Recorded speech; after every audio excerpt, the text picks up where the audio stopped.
सरगोदा का मशहूर डॉन फैसल शफकत भट्टी, जिसने 1997 में जुर्म की दुनिया में कदम रखा और 13 अफराद के कत्ल का इसके ऊपर इल्जाम था। इसकी दुश्मनी कैसे शुरू हुई और किन किन के लोगों को कैसे मारा, अब इसका अंजाम क्या हुआ, सीसीडी ने किस तरह ये इनकाउंटर किया और इसको छुड़वाने के लिए कौन कौन आए, ये सब कुछ आपको बताएंगे आज। सबसे पहले वही क्लिप सुने जिसमें फैसल शफकत भट्टी कह रहा है कि मैं अपनी मर्जी से पाकिस्तान आ रहा हूं और मेरे साथ कानून के मुताबिक सलूक किया जाए, मुझे किसी ने गिरफ्तार नहीं किया। फैसल शफकत भट्टी पेश करने वास्ते पाकिस्तान जा रहे हैं, ये भी सुनिएगा।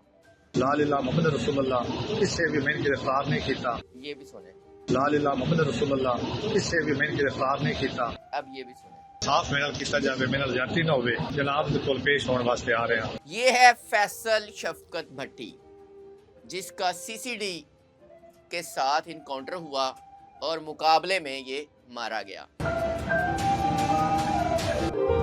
दुश्मनी का आगाज 1997 में हुआ। कलियार खानदान ने इसके बाप को कत्ल किया जमीन के तनाजे पे।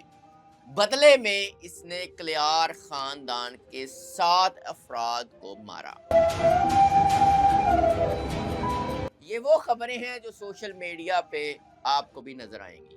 7 अफराद को मारने के बाद इसकी दुश्मनी का एक और आगाज हुआ नवाज ग्रुप के साथ। ये है 2024 फरवरी की बात। ये एक प्लाट का तनाजा था जो फैसल शफकत भट्टी लेना चाह रहा था, लेकिन नवाज ग्रुप वाले सेल नहीं कर रहे थे। नवाज ग्रुप के साथ दुश्मनी में 6 अफराद को मार दिया गया। 28 फरवरी को नवाज के भतीजे को टारगेट किलर से मरवा दिया गया। ये होगा 2 मर्डर। इसके बाद नवाज के 2 भतीजों को भी अगवा करके मार दिया गया। 25 नवंबर 2025 को नवाज के दोस्त को भी मरवा दिया गया। इस तरह नवाज ग्रुप के 6 अफराद को खत्म कर दिया गया। 13 अफराद के कत्ल का इस फैसल शफकत भट्टी पे इल्जाम था और ये बैंकॉक में मफरूर था। इसके साथ इसके 2 बेटे भी पाकिस्तान से मफरूर थे। सबसे पहले ये मलेशिया में गया और वहां पे ये छुपा हुआ था, वहां पे इसने पनाह ली और उसके बाद ये बैंकॉक गया। बैंकॉक में अब इसका जो वीज़ा टाइम था वो ख़त्म हो चुका था। अब ये बैंकॉक से नेपाल जाना चाह रहा था। नेपाल वालों ने भी इसको वीज़ा देने से इनकार कर दिया या अपने मुल्क में दाखिल होने से इनकार कर दिया। बैंकॉक का भी इसका वीज़ा ख़त्म हो गया। अब इसके पास एक ही ऑप्शन था, पाकिस्तान वापस आने का। सीसीडी इसके रेड वारंट जो हैं वो जारी करवा चुकी थी, जिसके बाद इसको खतरा था कि पाकिस्तान आऊँगा तो पकड़ा जाऊँगा।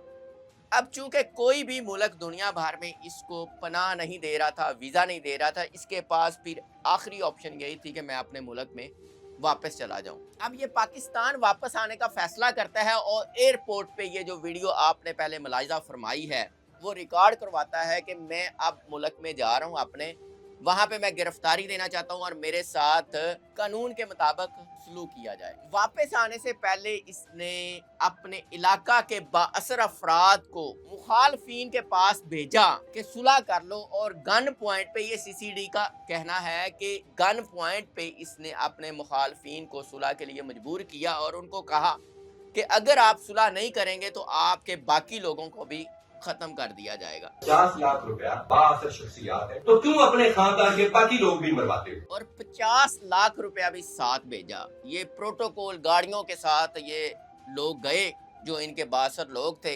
ये सब कुछ सीसीडी अपनी प्रेस कॉन्फ्रेंस में भी बता चुके हैं। ये कम उम्र बच्चा और ये कम उम्र बच्ची, ये उस खानदान के बच्चे। मगर जो इसके मुखालिफ थे, जिनके बंदे मारे हुए थे, फकीर फैमिली, उन्होंने सुलह से इनकार कर दिया और कहा कि अब हमारा पूरा खानदान तो आपने मार दिया, अब हमारे बचे कौन से हैं, 2 लोग, अब उनको भी मारना मार दें, लेकिन हम सुलह नहीं करेंगे, हम अपने केस से पीछे नहीं हटेंगे। मारना है तो मार, लेकिन हम मुकदमे की पैरवी से बात नहीं आएंगे। अब इनके मुखालफिन जो फकीर ग्रुप वाले हैं, उनमें से सिर्फ ये 2 अफराद बचे हैं, ये लड़की और ये लड़का।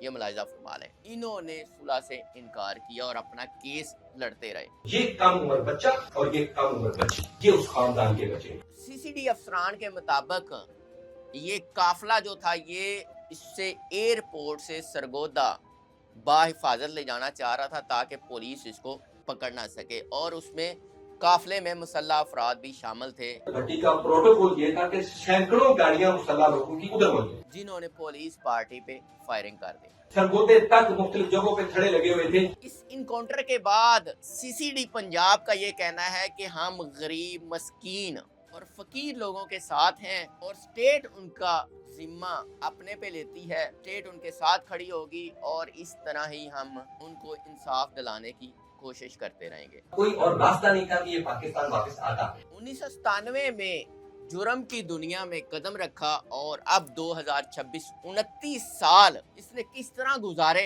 ملک سے فرار بھی رہا، دوسرے ملک میں چھپتا بھی رہا، اینڈ یہ ہوا کہ جان کی بازی ہارنی پڑی. جرم کی دنیا کا آغاز بھی اسی طرح مصیبتوں سے ہوتا ہے اور اختتام بھی آپ نے دیکھ لیا. فیصل شفقت بھٹی کے بارے میں یہ کہا جا رہا ہے کہ سرگودا کا یہ بہت بڑا ڈان تھا، لوگ اس سے ڈرتے تھے، جہاں پہ اس کا نام آتا تھا وہاں پہ لوگ راستہ بدل لیتے تھے.